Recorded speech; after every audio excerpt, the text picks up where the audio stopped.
EEKtober, everybody. We are doing 31 days of scary movies, and today is day 21. I am your host, Melissa Forziat. I'm a keynote speaker, and when I speak, my topic is something that I call Take the Doughnut, which is another way to say Carpe Diem for me. And it comes from this weird thing that happened to me in college where I left an actual donut on a table, and that became an object lesson for me and what it looks like to leave an opportunity behind. So now I want to take the donut. From time to time, I'll issue myself a Take the Doughnut challenge. So if there's something that I want to do, I'll make it official to hold myself accountable for it. But this time, I'm opening up a Take the Doughnut challenge for anybody who wants to join. And here we are for 31 days of scary movies. Now, today, of course, is day 21. We are watching Malignant. This is from 2021. It's a supernatural slasher, I'm going to call it, maybe. It's also giallo inspired, I would say. This was directed by James Wan. It's written by James Wan, Ingrid Bisu, and Akela Cooper. And it stars, I'm going to sort of name a couple of the main characters. We've got Annabelle Wallis as Madison and Maddie Hassan as Sydney. Those are two of the main characters that we've gotten. You know, just some general notes about why I put this one on the list. I knew for sure I wanted this one to be on the list. There's no question in my mind I wanted this one on my list. I imagine there's probably mixed reaction to this film because it has such a wacky, wild, weird twist. But there's a lot of really neat things that this film does. And, you know, the twist, you either are totally into it or maybe you're not. But I think the things that are so great about this film are worth appreciating. And for me, the number one thing on that list is the movement. I used to be a gymnast. I dance now. Even when I was a gymnast, I danced. So for me, movement is a really interesting thing. I've always been interested in choreography. And so the idea of the style of movement that Gabriel has is fascinating to me. And also the progression of it, because what we see towards the end fight scenes is like the most escalated version of it, because Gabriel is totally like, you know, the secret is out. We know what the reveal is. And Gabriel is not hiding from anyone or anything. And so Gabriel can move completely freely. Whereas earlier in the film, even in the moments where we're seeing Gabriel, I feel like there's still an effort to slightly hide the level of the movement and some of the, you can tell things are off, but you can't necessarily see the degree to which they're off, and you may not be able to put your finger on how they're off. And so I just love what they did with the choreography around Gabriel, you know. And earlier on, we know that Gabriel's meant to be strong, meant to have the strength of however many fetuses he's killed, but it's not so much that. I mean, he's got some crazy parkour skills, like there's a lot going on there. But really what's so interesting to me is the movement of the limbs, the attempt to do things backwards without giving it away. So we see that in just like hints of ways. And the overcoat helps the movie kind of hide the reveal a little bit along the way. And then when you get to the end, it's just so amazing to me. Like, because if I sat there and really watched the choreography of it and just unpacked it in detail, if I tried to sort of like slow it down and replicate it, you know, I think there's some things that are backwards. There are some things that are not necessarily as backwards as they probably could be. Well, they're as backwards as a human can make them. But of course, like human knees only go in one direction. Like there's certain things that are going to be limitations when you're trying to do this conceit and make it happen. But really, like, it holds up pretty well to my eye. And I think that's the idea. Like, I think this is meant to be consumed they're not slow-moing things for a reason. You know, like it's meant to be absorbed at the pace that it was filmed at. So I'm just so impressed with that piece of this. And I don't know that I've ever really seen a horror film that utilized movement in that way. Yes, you can point to Suspiria. That's not what was interesting about those films to me, to be honest. This, I think, is totally stylized and very much a character trait and a character choice that they've put into Gabriel. They kind of had to, given who Gabriel is meant to be. So movement is for sure number one on my list of why I wanted to talk about this film. The nature of who this villain is and the nature of the twist, I think, are two other things that you actually could consider separately. I think if I just look at Gabriel, they really came up with an interesting, distinctive villain. It feels like a villain that should be out of comic books.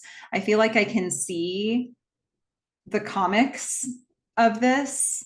I can see the glint of the dagger. I can see the long overcoat and the hair and the grotesque face, or grotesque face, depending on where the face is meant to be. It's just, and the whole process, the whole visual around creating the weapon, the dagger, out of the murder weapon of the trophy, all of it really adds to this very interesting villain to me. All of that stands alone, right? The twist itself is, there's something you're like, well, that's when the movie jumped the shark, or it's like, it fascinates you because you never saw it coming, or however you feel. It's a big twist. It's a big choice. There's a lot they have to explain, and there's a lot that you have to buy into for this film to make sense by the end, or for it to work by the end. So they went for big choices all the way. No question about it. This is not a film of subtlety. Okay. And then one other thing I do want to mention, though, that is more subtle, is how this has a giallo influence. If you're interested in like doing research on the horror as a genre, and you don't know a ton about giallo, this might be a good time to check it out. A lot of the original giallo films are going to be Italian language films, but this is a nod to a lot of it. Everything from like the poster itself and the image on it to, giallo to me has more, it leans a little more whodunit while being a slasher. And there's certainly other distinguishing elements around it, but I think it really asks you to be looking for who the killer is, and it's got more of a detective element to it, and that works in this film because we've got actual detectives hunting down the clues, and so, but it's also got the slasher element as well. So it's not hunting down for one murderer, or hunting down for one murder, it's hunting down for like mass murders really at the end of this. So there are, if you're interested, there's a lot to explore with giallo and to see where the connections are with this film, because it certainly feels like a nod, but it's modernized, updated, so dark. I think also one of the things that I associate with giallo is having these really picturesque images of like the blood dripping off the knife at the end of the murder, stuff that's like very artistic. It often finds its way into giallo films. So that happens here as well for me in a lot of cases, especially when you get a look at those murder scenes. So those are, for me, some of the main things that I wanted to mention, but I would like to look at the scenes here and just explore some of the things that they did. Even from the beginning, doing credits as like the reception on the TV, they stayed thematic even from the very beginning. Now we're going to see a huge property on a cliff. And it looks like nobody's been there in a long time. It's just an incredible. Is it a mansion? Well, no, it turns out it's a mental hospital. So it's going to be Simeon Research Hospital. And we're going to go back to 1993 for this one. We're going to see Dr. Florence Weaver recording a self-tape. And she's giving us some information. Really, when they want to give us information, they just have to go down the exposition route, because there's no way to show us, like they show to the point that they can, and then they have to tell, because it's not a twist you would expect. And there's a lot of the details of Gabriel that have to be explained. So we're going to start just setting a foundation for that. Dr. Florence Weaver is sharing like a patient report saying Gabriel is getting stronger and more malicious. Okay, Gabriel's a bad guy. All right, we got that. If he keeps growing, we won't be able to contain him. So Gabriel is developing and becoming stronger and more malicious. Dr. Weaver then is interrupted by something, and a voice tells her he's out again. he got to the records room. We're going to get some feedback. We're going to get alarms going off because we now know that Gabriel can influence machines around him. The machines are going crazy. They tried electroshock, but he's actually drinking the electricity and using it to control the machines.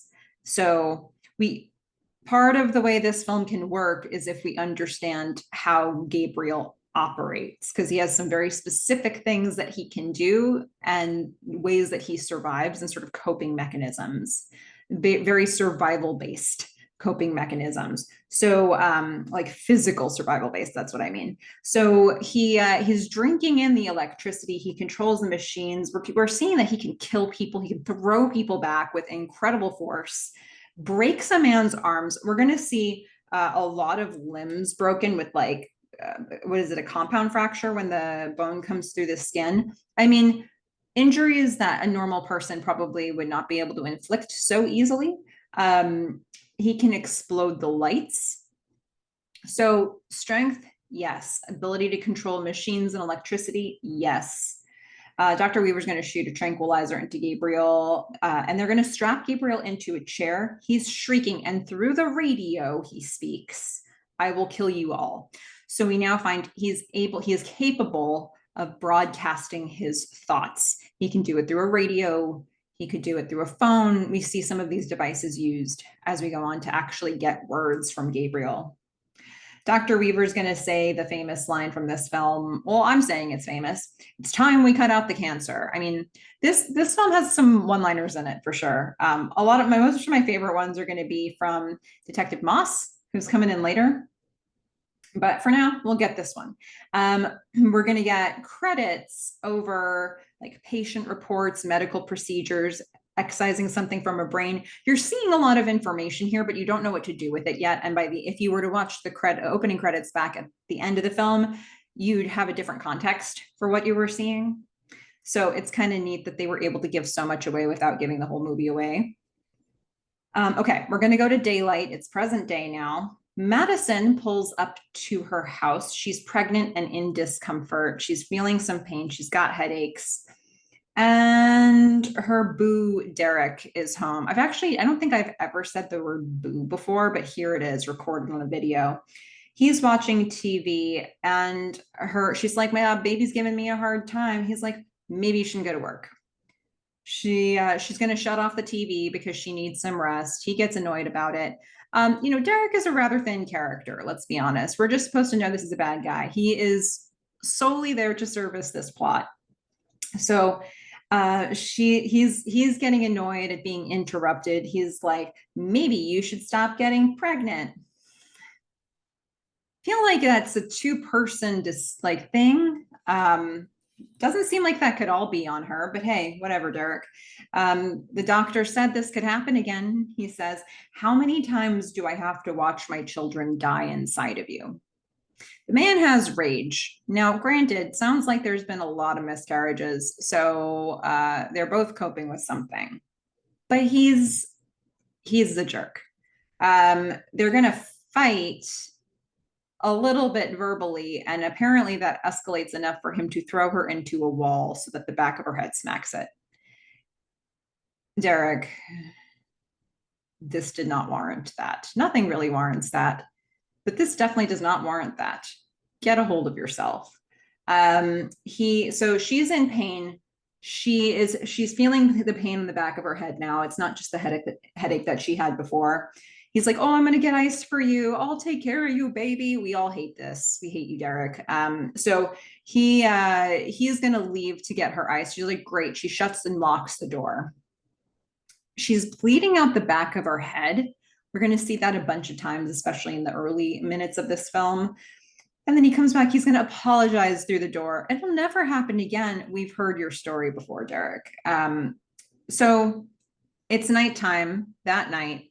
The porch light flickers, and Madison has a nightmare. She dreams that Derek is sleeping on the sofa, and he hears noises, and he's going to go inspect. And some machinery in the kitchen starts to go off on its own. A blender, a fridge door opens. And then he's pulled back into the living room. There's feedback on the TV and static. and he gets in front of it and he sees a figure lit up, figure that we're going to come to know as Gabriel, but right now kind of looks like it might be Madison. And when the lights come back on, there's nobody sitting in front of the TV on the sofa. And there is now a person with long hair behind him. And from what we now gather by the end of the film, it looks like Gabriel's facing away from him. And what we're seeing is hair covering Madison's face, is what I would gather from the positioning that we're seeing on the body. This figure is going to kill Derek in a gruesome way. And Maddie's going to wake up. There's blood on the pillow from the back of her head. She's going to go downstairs and she actually finds Derek dead. So this dream that she had foretold what was happening in reality. His neck is snapped like backward at an angle that just how does a person make this happen? And then Madison, while looking at this scene in front of her, sees somebody with long hair, like all in black, in just like moving like a creature, not like a human. They're crawling up towards her. She goes to open the door to get out. It stops her very forcefully. She's going to run up the stairs and hide in a room, and it's going to throw her back so she lands on the floor. So she has been assaulted now by an intruder. And the police are going to arrive. We're going to meet Detective Shaw and Detective Moss. They're going to assess the scene. They've never seen anything like this. Their assistant's like, you're not going to believe the angle of this guy's neck. Madison wakes up in a hospital. She's got her sister Sydney at her bedside. She doesn't remember the break-in. She doesn't remember the attack. Her baby bump is gone. So she lost the baby in this fight, in this assault that happened. Sydney's going to console her. When Detective Shaw comes in to question her, she is out like a light. She's unresponsive. She's awake, but not taking anything in and not responding to anybody. So this Sydney comes in and she's dressed as a princess for her job at Family Planet, but she just wanted to check on Madison. So she'll answer a few questions. Sydney doesn't know of anybody who would have wanted to hurt Madison or Derek, but that said, Sydney doesn't really know because Derek kind of kept them apart. Classic abusive stuff, okay, to a T. Detective Shaw tells her, okay, it looks like this has happened a lot. She's had 3 miscarriages in the last 2 years. Sydney's like, what? She didn't even tell me that. That's so sad. So this has been a real hardship. There's a pattern happening here. We're going to learn more about that in a minute. First, Detective Moss is going to do an autopsy on Derek. We're going to find some interesting new things here. There were no fingerprints on the body, but there were hand patterns all over, and they were upside down. So that's odd, isn't it? The neighbors have reported that Derek was abusive. So Madison has a motive. And right from the beginning, Detective Moss thinks that Madison did it. Sydney's going to drive Madison home. Madison's just sad she couldn't protect the baby, but she's not going to leave her home. She's not going to let this scare her out of staying in her home. So that night, she's going to see a street lamp flicker outside. And, even though this movie tries to unfold things to us a little bit at a time, from what we saw in the very beginning, it should be a little weird to us when we see lights flickering, when we see weird things happening with machines, and we're seeing it a lot, right? So here, Madison's seeing a street lamp flickering outside. Lights are going on in the house. She's getting creeped out. She's gonna shut all her drapes. She sees her back door open. She shuts it, it opens again. We're gonna get, this for me is the most interesting shot of the film. I'm not sure how they did this unless in the editing, they blended together through walls between cuts.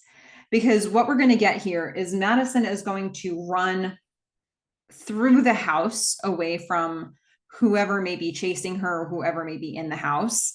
And she's going to go up the stairs to another level. And then she's going to cut through rooms on the second floor back and cross over the stairway that she had been on before. And this whole thing is shot from as if you cut off the roof of the house and watched everything happening from an aerial view. But she crosses floors. So I'm not totally sure if anybody is familiar with how they do a thing like this. My only guess is that this is done in post in the editing, that you've got overhead cameras on each level of this, and then we're editing it together as if like it's just being like seamed together through the walls. That's it. That's all I've got. Tell me what I'm missing if you know about editing, because I think this is really cool. Or maybe about the camera work itself, because maybe it was all done in camera and then I don't know what to tell you. It's a magic trick to me.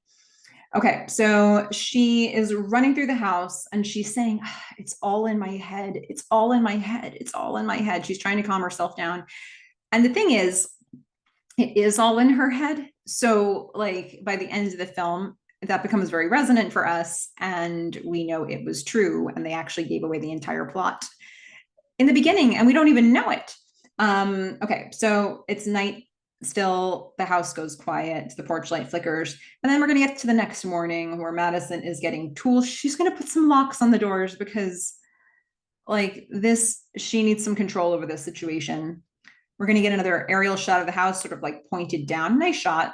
And her sister Sydney arrives, but she can't get in. So she's gonna climb a tree and get in through a window. Madison is currently standing in her bedroom looking at the wall where there's a dent where Derek put her head through the wall. And she sees Sydney, she lets her in, and she shows Sydney the dent. She's like, that's where Derek put my head through the wall. Sydney's like, yeah, he was a jerk. You deserve way better than that. Madison said, I thought about leaving him, but I got pregnant first. And I wanted that. I wanted a biological connection. So I guess this is why she kept pursuing having kids. Derek wasn't asking the right questions, I guess. He kept having sex with her. And so they kept getting pregnant.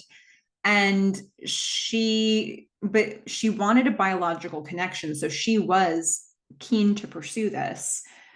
Sydney's like, I don't get it. We're biological connections. She's like, no. So mom told me that I'm actually adopted, so I'm not your blood connection. This is the first Sydney has heard of all this. And we're going to get our first instance of a clip from Safari Riot's Where Is My Mind? Great song for this. Really disorienting, really cool. Adds to the fun, dark Seattle vibe that we're getting here. And then we're going to see the Seattle Underground Tour. And I got to tell you, I lived in Seattle for, 8 years? And I even knew people who led this tour, and I never took this tour. So I don't know, looks cool. The only time I've ever seen the Seattle Underground Tour has been when I watched this film, which I am ashamed to say, but that is the truth.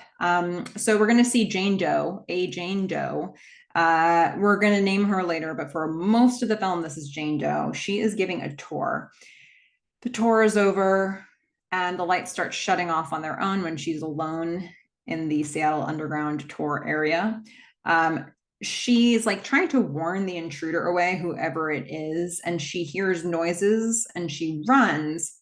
We see something run to her, but she turns on a light first. And if it's anything like what we've seen before, the lights aren't going to be very helpful for her. They're going to flicker. And then we're going to see a figure all in black with a bloody face jump down from the ceiling. Like it was a spider, and then it just drops down. And Jane Doe is going to wake up tied to a wall in an attic. And there's a figure. The figure in black is in the room with her. It's putting its gloves on and a black coat, and Jane Doe screams. And then we're going to hear its voice through a radio because it wants to actually communicate some words. It says, I can't tell you how long I've waited for this, but not yet. First, Dr. Weaver. And we're going to see it's very animalistic movement happening here. Super cool stuff. We're going to get a call to Dr. Weaver, who picks up, and the voice says, Dr. Weaver, it's time to cut out the cancer. Yeah, that is what you said. And and it hangs up, that voice, and then she's like, I know when I've heard that before. It's when I said it. So she grabs a file on Gabriel / Emily, from what we know later. So now it is a nighttime. We're at Madison's home. She's cleaning up. The lights flicker, the radio goes on, and there's feedback. Something needs to communicate. She's going to bring some laundry down, and she is going to see, like it's happening right in front of her, somebody scream and run through the hallway. She goes to check it out. There's nobody there, but the lights are still flickering. She's got a headache. Her head's bleeding now. She goes to do a load of wash, and she sees in the door of the washing machine the face of somebody who's screaming. It's Dr. Weaver again. She says, what are you doing in my house? And Madison's like, no, it's my house. The figure in the black coat is standing over Dr. Weaver. It grabs Dr. Weaver, and Madison has a vision of her house now tears away, splits, and turns into Dr. Weaver's home. I like the effect that they chose for this. It kind of reminds me of like the movie Inception from Christopher Nolan. I mean, it's not like that film, but when they're playing with dreams in that film, they had to do certain stylized things visually to sort of put you in the world of like, we're entering a dream. So I like the fact that in Malignant, whenever they want to show you like Madison's world dropping away and she's now in Gabriel's controlling what she's seeing, they're going to do that tearaway thing. Okay, so we get the tearaway effect, and we're going to see the inside of Dr. Weaver's home. Madison is frozen in fear, can't move, and we're going to hear a voice on the TV say, time to cut out the cancer. And the figure that has hair over its face kills Dr. Weaver with one of her own trophies. Madison's vision is now over. It's beautiful. It's nice out. She's sitting in her house on the floor. It's none of the things that she just saw seem to be in front of her. She does have blood on her head, on the back of her head. The detectives in real life, they're going to find Dr. Weaver, who actually died in the very way that Madison thought. They're figuring this probably the same guy as before. That's our guess. Detective Shaw is going to find a picture on the floor of a girl with long hair. That was the picture that Dr. Weaver was looking at before she died. They're going to take all of her files back to the precinct. There just may be something to this.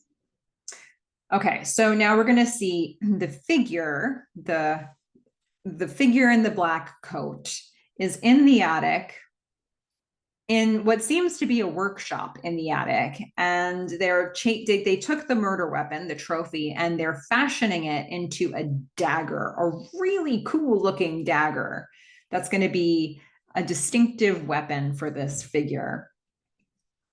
I also like this camera choice. We're in the attic and we start sort of upside down, and then the camera is going to spin to right side up in a very loopy sort of a way. Because for us, as we watch this film, things are going to become backwards at some point. And I like the fact that we're sort of disorienting ourselves even with the camera angles. So Jane Doe is still in the attic watching all this. She's trying to free herself. And we're going to see the dagger is going to get thrown into the wall behind her. And the voice says, don't even try. Ugh, yikes. Madison, she's getting sick, and Sydney is there to sort of help her out. Madison's like, I saw another death. I saw Dr. Weaver die. I was not dreaming. This wasn't a dream. It was like it was there. It was the same guy that attacked Madison and her boy toy. I don't know, is that meant to be her husband or her boyfriend? It's why I made the unfortunate decision to call him a boo earlier, but he was her significant other. She thinks it's the same person that attacked and killed Dr. Weaver in her vision, in real life. She doesn't know what this is. She doesn't know what's happening. We're going to see the detectives going through patient files, and Detective Shaw asks one of the workers there, who has some skills with a aging up program. He is going to ask this guy to age the photo of the little girl up 30 years so they can see what she would look like now.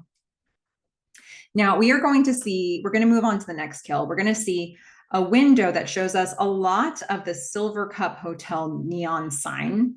And it's a rainy Seattle night, kind of thing that you might expect to see in a Seattle film. So we're going to have Dr. Fields. He's on the phone. He's upset about Dr. Weaver because there's a connection between these two people. We're going to get some distortion on the phone. He looks back and the window's open and blowing in rain, which he hadn't noticed before. And not only that, there are wet footsteps leading towards the closet. He inspects, he finds nothing, except we see that there is now a figure inside his room, inside his apartment, wearing the black overcoat. We're going to do a suspenseful moment where we're going to get a shot of Dr. Fields' feet under his bed, and you think for sure somebody is going to grab him and pull him, but that doesn't happen. He just slips into bed, and a red light fills the room from the neon sign, which I think is a fantastic choice in terms of creating some ambiance in this scene. Madison is asleep in her bed at home, but she wakes up and she sees Dr. Fields on the other side of her bed. So she's now in another, what is it, a vision? She doesn't know. She screams, but her voice is really far away. And again, the wall tears away behind her, and we are going to see such a cool shot. We're going to see this black coated figure climb over her. We're going to see, her eyes are lit red by the neon sign from the Silver Cup. The hair from this black coated figure is going to sort of brush across her as it stretches over her. It is moving definitely weirdly as it climbs over her, but you can't necessarily put your finger on what the deal is with the movement. And then the figure is going to stab Dr. Fields repeatedly with the dagger. And yep, another murder. So we're going to see the figure actually just looks directly at Madison, and we're going to see its face, and it's like a brain-like face. It's got the look of being a brain, but it's got one eye staring at us. I mean, it's upsetting, no question. She's going to wake up screaming. Sydney comes to her. Madison's head is bleeding. She saw another murder. So this time they're going to go to the precinct. Madison's talking to the detectives, talking with Sydney. She's seeing the murders as they're happening. Whatever's happening, she's seeing them while they occur. Sydney's like, I don't know, maybe it's some sort of like a psychic bond with the murderer after being assaulted. Madison said, look, I know where it happened. It was a building across from the Silver Cup Apartments, I guess it is, in Beacon Hill. So, okay, that's, I guess, enough to go on. The police are going to go over to Beacon Hill. They're going to find the Silver Cup, and they're going to see an apartment building across from the Silver Cup. So she's like, I think it was probably the top floor. The detectives are going to go check out. They're going to scope out all of the apartments on the top floor to see whose apartment it might be. They go from one door to the next. They're not finding what they need until they knock on Dr. Fields' door, and it's open already. And they find his body in there. He's been stabbed in the face a lot of times, and he's still lying in bed. So now we're going to see an artist's rendering of Madison's attacker. She gave a description, and this is the drawing they've come up with. And Detective Moss gives one of my two favorite Detective Moss lines. So I'm putting out a bolo on sloth from the Goonies. Is that what's happening here? Madison is going to wash her face in the bathroom of the precinct. The lights flicker. Uh-oh. She gets a call on her cell, and the voice is now speaking directly to her. It says, hello, Emily. She's Madison. What's up here? She's very afraid of this. She's like, I'm Madison. It's like, no. Your fake mother gave you the name Madison. You'll always be Emily to me. And you know who I am, even if they say I'm only in your head. You let them tell you I wasn't real and you believed them. I'm going to make them pay for what they did. Madison says, Gabriel, no. So he's threatening more violence, and that brings something up in her. And she says, Gabriel, no. So we've got a name for this creature, this figure. The voice says, see, deep down, you've always known. We're just getting started. And the call ends. Madison is like, time to go. And she takes Sydney and they're going to leave the precinct. And just as they're leaving, we're going to get the results of aging up the photo. It turns out they're looking for Madison.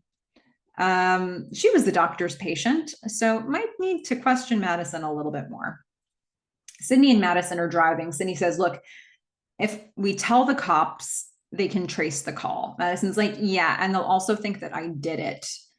Like, but I did learn his name is Gabriel. I don't know how I know. I just know somehow he's from my past. It's from before I'm able to remember. So there's a whole chunk of her memory that's missing.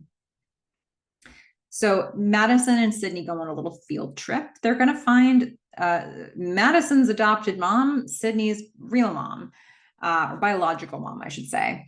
Madison says, did the adoption agency say if I had a brother? Her adopted mom was like, I don't know. She says, okay, well, who's Gabriel? And her mom goes just like ice cold. She's like, just goosebumps all over.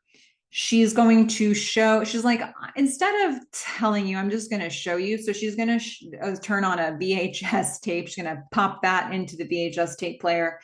It's a tape from Madison's 9th birthday where Madison's blowing out the candles on the cake. And then she turns to somebody who is not there and says, stop saying that. And they find out she's talking to somebody called Gabriel. She's like, no, it's not an imaginary friend. And he says that you're not my real family. So Gabriel has some intel, I guess, imaginary or not. We're going to get one more clip from this same tape where we're going to see that her adoptive mom is pregnant with Sydney, I would presume. And her dad's recording Madison having a call on this creepy toy phone that I honestly don't know why they let her keep this phone after all the conversations she must have had on it. She's saying to the voice, she said nothing would change when the baby comes. Please don't hurt the baby. So apparently the conversations with Gabriel were quite scary. But the mom figured Gabriel's just some sort of a coping mechanism from some sort of trauma she had when she was little. It should be fine. If we just love her enough, it will overcome. So, okay, we're going to get Detective Shaw. He's at the precinct working late. He is watching more files of Dr. Weaver, some from 1992. The report says it's the 7th year since Emily has been in our care. It seems to be some sort of psychosis. She's seeing visions. I'm getting help from Dr. Fields and Dr. John Gregory to figure out the course of action. So that tells us who the next victim is going to be, and also Detective Shaw. So he's going to get John Gregory's address and he's going to go look for that person. Meanwhile, Madison is brushing her teeth in her bathroom at home. And all of a sudden, when she comes up, she spits, she comes up and she sees John Gregory in her mirror. And the whole room, once again, tears open and changes around her to become Dr. Gregory's bathroom. He's in the tub, taking a bath. She can't move. She can't move a muscle. The figure with the dagger comes up behind her and starts moving towards Dr. Gregory. Meanwhile, Detective Shaw is running to Dr. Gregory's apartment, and he is too late. He found Dr. Gregory in the tub, but he's not entirely too late because Gabriel didn't get away. So Madison's vision now includes Detective Shaw in the vision, and she's trying to shout to him, like, you've got to go, he's still here. And then Gabriel drops down from the ceiling, like we've seen before with Jane Doe. And a fight ensues, and an even more interesting fight. The movement is already starting to change. We're starting to see more signals of like weirdness in the physical behavior of Gabriel. So Detective Shaw is going to be running after Gabriel. It's a whole chase scene. Gabriel is dropping down levels of the fire escape, just like flying between them. Skills that Detective Shaw, though fit, does not have. Like, you can tell he is afraid to follow the same path that Gabriel is following, because humans shouldn't be able to move like that. Gabriel also seems to have a lot more power than you would expect. Gabriel has unusual climbing skills and jumping skills and bounding skills. And so there's the chase continues. We're going to see Gabriel run into the basement of a building. Detective Shaw follows. We're in this steamy underground. Chase continues there. Gabriel's going to crawl backward through a hole in the wall. And right about now, it's like, yep, that was definitely a weird movement. Detective Shaw is going to shoot, but keeps missing every time he shoots. We're going to get the chase is going to continue into a room in the Seattle Underground where there are like old carriages, and like a whole lot of them, and it's foggy in there and it's mystical. It's weird. And one of the carriages is pushed, but that's not where Gabriel is. Gabriel is actually on top of one of the carriages, lying on top of the dagger in wait for Detective Shaw. And he's going to pop down. There's going to be more fighting, more hand-to-hand combat happening. Detective Shaw is going to shoot and miss again. Gabriel bounds up the wall, impossible, and through a hole in the ceiling, also impossible. And Detective Shaw watches all this stunned, like, didn't stand a chance. Nope, that's not a thing I'm ever going to win. We're going to go to Madison's house. Detective Shaw needs some information. So both detectives are going to talk to Madison and Sydney. They're realizing that all three of the victims worked Madison's case when she was in the mental hospital, the sanitarium. So they were sharing information. They said, you were born Emily May. Would you be willing to work with a therapist to bring back some of those repressed memories? Madison's like, okay, I guess so. Couldn't hurt, right? The therapist comes over. She's going to put Madison under, and Madison has some memories. She remembers new parents coming to take her adoptive parents. She says Gabriel's there too, but she's the only one who can see them. He does bad things, and it's always Madison who gets in trouble. We see Gabriel call Madison on the fake phone and say, it's like, he's trying to convince her to do something. She's sleeping. It'll be a good surprise. Madison's going to grab a knife to cut a cake for baby Sydney. It's a welcome baby girl cake. And so Madison has a knife in her hand ready to cut the cake. And then the room tears apart around her. And we see that she is actually standing over her mom's belly and unborn baby Sydney. Her mom wakes up, screams, freaks out. That looks like her, like Madison's about to kill her. And the voice says, cut her. So it's trying to pressure Madison into doing some terrible things. Madison is now screaming, but she's still under. She can't wake up. And then the therapist finally wakes her up. And now she remembers things. She's like, okay, this has happened before. I've woken up in strange places before. That's a pattern I forgot. Gabriel wanted to hurt the baby, specifically you, Sydney. So her memory's coming back. She says, the killer said he was Gabriel. It's the same thing. It's my Gabriel. So now everybody's on the same page. Us and all of our characters are realizing. Detective Moss comes in with her second best line. The killer is your imaginary friend. The what now? Okay, so we're going to get another rainy Seattle day. Jane Doe cuts herself loose in the attic. She breaks through the attic floor once she lands on it because the attic floor is a little too weak. And she crashes into Madison's living room. It's been Madison's attic the entire time, and Madison doesn't even know her own attic. And the detectives are still there, and Sydney's still there. And it's quite a concern that Madison has been hiding this. Who is this person? So Madison's going to scream, and we're going to get another great needle drop of Where Is My Mind? A much more screamy part of it. And so, yeah, the cops want to take Madison away right now. They want her locked up for a little while. There's going to be tons of cops swarming around Madison's home. Jane Doe is carted away in an ambulance. They're going to take her to the hospital. Madison is taken to jail. The police find the attic and they find everything they need to find in it. They find a dagger that's actually a missing piece from the trophy that was the murder weapon for Dr. Weaver. They find the overcoat. Yep, it's all coming together. Dr. Moss is like, coat, dagger, gloves, creepy workshop. Yep, this is all adding up. Madison says, no. It was Gabriel. Detective Shaw is like, okay, who is the woman? Why her? What is that? Detective Moss thinks that Madison was better for a while, but maybe not anymore. Like maybe whatever they did to treat you was wearing off a little bit. She says, like, stop lying. Madison gets really angry. She says, I'm not lying. And the lights explode. That's weird. I think we can all acknowledge that's strange. Detective Shaw is going to get a call from Gabriel on his phone, and Gabriel is going to speak through the phone. Hello, detective. You know who I am. You found me. You found my things. I want them back. Madison there didn't even know I was nesting in her home. I'm a figment of her imagination. Evil laugh, mustache twirling. Ask her what she used to call me. Madison's like, the devil. And then he hangs up. Okay. It's, compelling, but not all the way.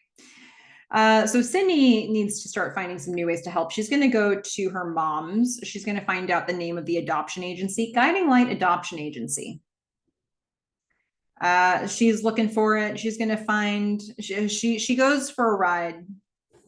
She gets information. She ends up at that building that we saw earlier, which I thought that was Simeon Hospital. So, how the adoption agency paperwork led her to there. I haven't totally worked out. Maybe you can help me with that, everybody. But it's, certainly a creepy space, and it's not an operation. So she is going to break in to the old building. She's going to find the records level, of course, on the basement, because that's as scary as it can be. And Sydney's going to get the records for Emily May. She's just reading some things real quick. Words like absorption and utero come up big for her. She hears a noise and she's just going to grab everything. She's going to grab all the tapes. She's going to bring it all home and she's going to watch it with her mom. And they're going to get some really important information here on these tapes. A series of videos that are going to reveal more and more what for us is basically just exposition. So they're going to find out that Emily's mom, Emily Madison's mom, Serena, she was raped, but she carried the pregnancy to term. She's going to give the babies up. She's going to give Emily up specifically, but the pregnancy was seen as a transgression against God, and maybe that's why he's an abomination, Gabriel, that is.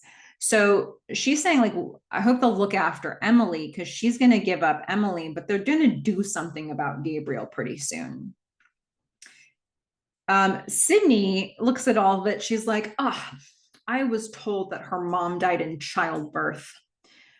I mean, that's going to be the least of your worries here pretty soon. So Serena's child face now sort of melds into Jane Doe's face as we, the audience, are looking on. Jane Doe is in the hospital. So that must be Serena. Okay, so now we've made that connection. The detectives are figuring out the connection too. They're like, okay, so she was the tour guide. And she's Madison's birth mom. Okay, they're putting it all together. We're going to get the next tape. Emily's really scared.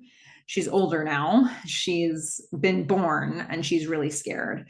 The doctor's like, don't worry, he won't wake up. He's under very heavy sedative. It's okay. We can talk.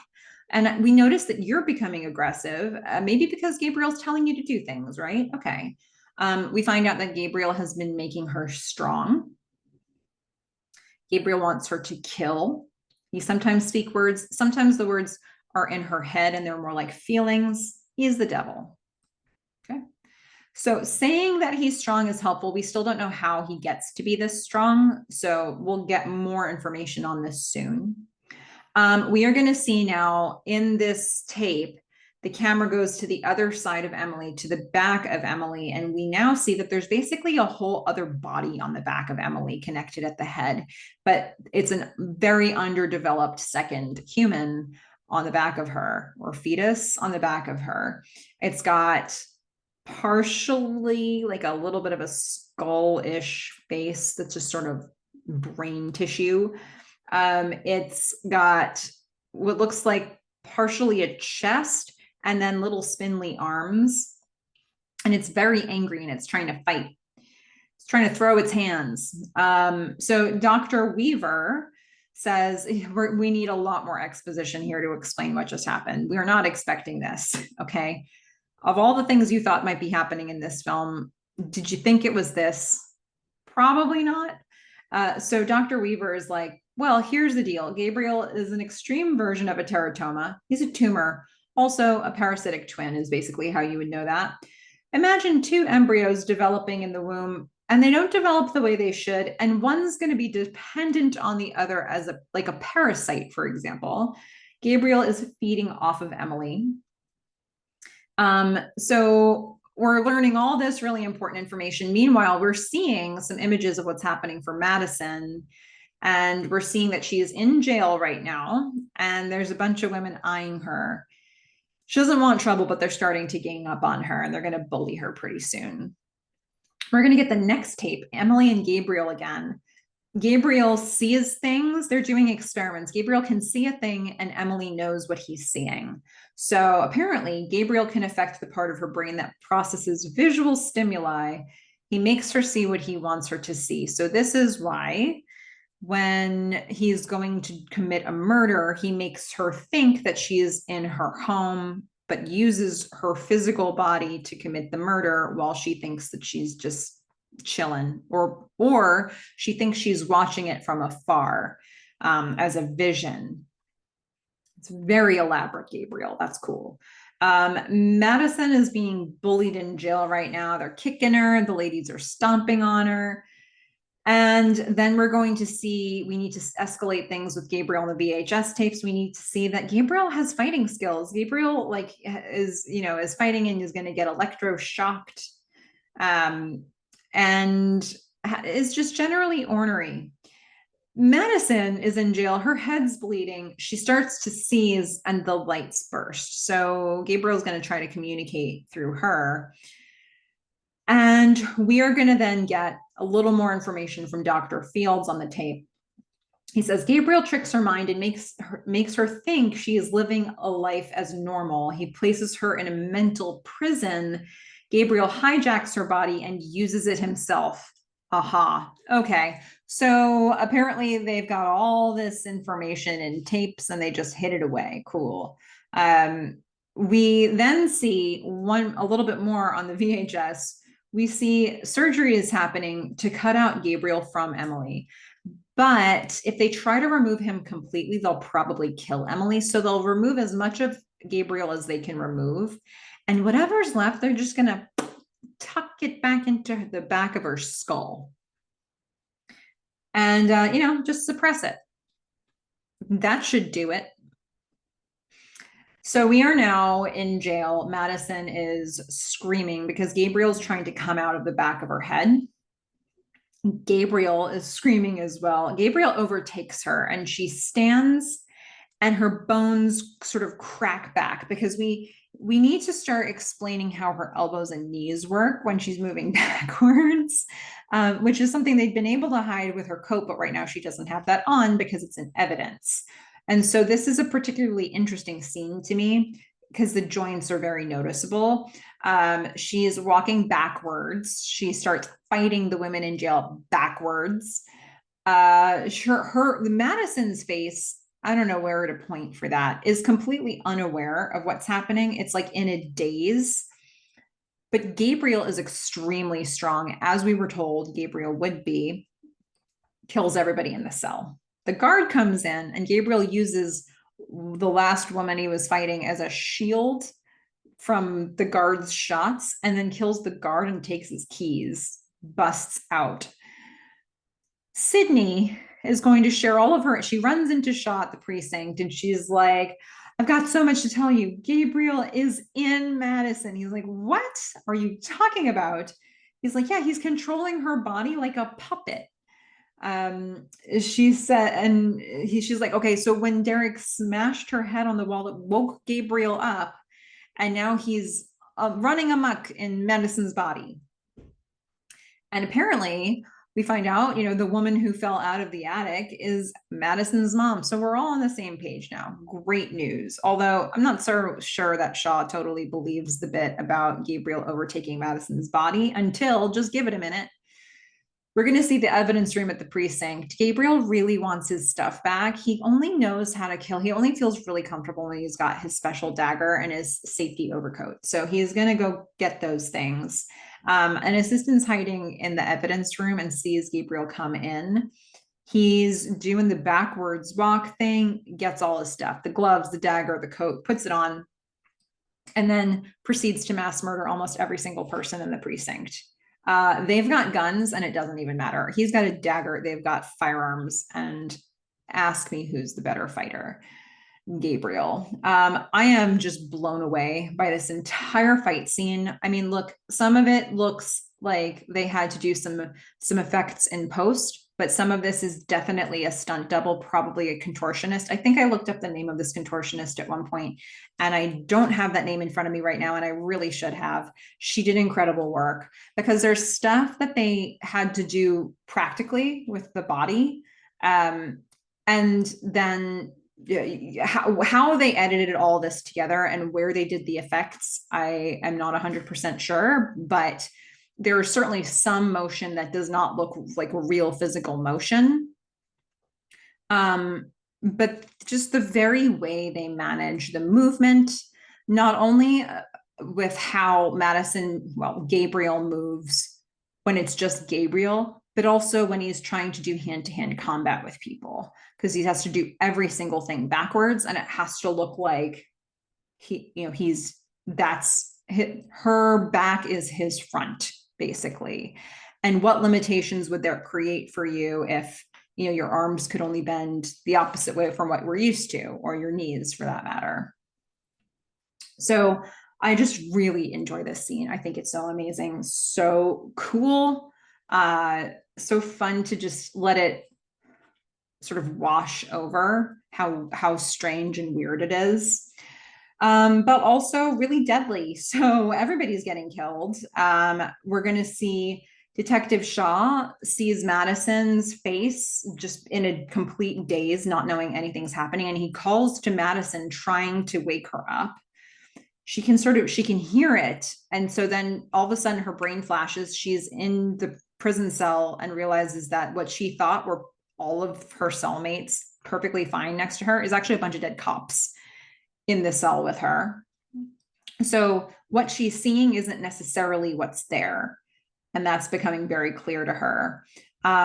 Gabriel starts to fight the detectives themselves, Shaw and Moss, gives Moss a nice slice, runs away. The detectives try to go for cover. They try to leave, and Gabriel's going to throw a chair all the way across the room, and then he's going to stand on a table and survey the room and leave, because there's a little bit more work to do for Gabriel. So only the detectives and that one assistant who was in the evidence room are still alive. So Detective Shaw is going to go now to Jane Doe, because that's probably where Gabriel's going to next. Sydney is figuring the same thing. So everybody's going to Jane Doe, Serena May. So don't worry about the attendant with the pacemaker. He's killed. Oh, sucks to be him. Gabriel is standing in front of Sydney. Just the lights go out, lights come on. Gabriel's standing in front of Sydney, and he's going to break into her mom's room. Well, not her mom, Jane Doe's room. Madison is seeing all of this in her mind, because that's what Gabriel wants her to see. Gabriel wants to kill Sydney and Madison's biological mom. Gabriel's saying, I should have killed you before you were born. He's saying that to Sydney. The biological mom is trying to stop all this. She says, Gabriel, please forgive me. I shouldn't have given you up. You were my son. I should have loved you no matter what. Detective Shaw is going to interrupt this pleasant moment and shoot at Gabriel, and actually does shoot Gabriel. So now Madison has a gunshot in her body. Gabriel is going to throw the dagger at Detective Shaw. Sydney is going to hold up a gun. She's like, Madison, I know you're in there. Madison, come out. Like, we need you now. Gabriel flips an entire hospital bed onto her because Gabriel's super strong. Madison is completely unable to move. And Sydney's like, come on, fight him. He killed your babies and he was feeding off your fetuses to build himself up. Okay, that's a piece of information we needed. That helps answer a question or two. I mean, suspension of disbelief has to be running very high at this point in this film. But the point is, how did they get so strong? How did Gabriel get so strong? Because of the dead bodies he's been, well, because of the live bodies, he's been like cannibalizing them and absorbing all of their energy. And that makes him able to climb walls and bound through up to roofs and stuff. Madison is now breaking free of her mental cage, just piece by piece. It's all coming together. Gabriel is going to shoot, but not soon enough, because Gabriel's going to shoot Sydney in the head and kill her, and smother her mom and die and kill her. And Gabriel's like, I wanted you to see what you made me, a monster. And then we're going to hear Madison's voice as the world around Gabriel tears open. She says, no, Gabriel, you were always a monster. He's really confused. She's using his trick against him. He is unable to move. And now Madison has these skills. And she's showing him what's really happening here, which really neat visual. Gabriel's body is holding the gun to Sydney's head, but because it's all backwards, he's like stretched out backward. I mean, it's just amazing what they did with the movement here. Okay. Madison says, look, we shared a brain. Gabriel says, I didn't ask to be tethered to you. You don't deserve your body. I can use it better. Madison says, not anymore. I'm setting some boundaries. Never again with you. I'm taking it all back. Now you get to live in a world I created instead of the other way around. So she's going to start backing up and lock Gabriel into a cell in his mind. She says, next time I'm going to be ready for you. She wakes up. The back of her head magically closes up and her limbs, her body correct. She takes off the coat. She doesn't need the Gabriel coat anymore. Sydney's alive because she had tricked Gabriel into thinking that he killed Sydney and her mom. So Sydney's alive. Madison, look, his strength is also her strength. So she can lift the hospital bed off of Sydney. Madison sees her birth mom. Quite the reunion, quite the discovery, given all the stuff she's missed while she was out like a light. And, we have this tender moment where she's like, you know what, Sydney, you are my sister, whether you're blood or not. And then we pull back on this scene. Sydney and Madison are having a tender moment. Madison's birth mom is looking on, and we see a light as we pull back, and you're just waiting for it to flicker, but it doesn't. Because for now, Gabriel is at bay. And that's this film, right? I mean, I think this is a film where they put a lot of effort into not spoiling the twist in the marketing and in, the pre-release of it. And if you watch this film for the first time, you already knew the spoiler. I'm sorry, because it's, whatever you think about it, it's, I don't know, you will react. You'll react in some way when you get this reveal. And it would be a shame if you saw all this knowing what was happening, because how would you predict something like this? I mean, it's a lot. It's a very far-fetched. It's they have to do a lot of gymnastics to sort of convince us how everything is happening, but they also do make an attempt to explain all the things that we're seeing. There are a lot of pieces of this puzzle in terms of Gabriel's skills and the tools that he uses that will uncover as the movie goes on. So, you know, like it's there, it's all there, and they're asking a lot of us as an audience, but it's also a really fun ride. And it's a really cool look of like some incredible visuals around the villain. Um, and, you know, if you just saw a still of Gabriel, you'd know exactly what movie you were looking at, even if at moments it might be a little bit The Ringish.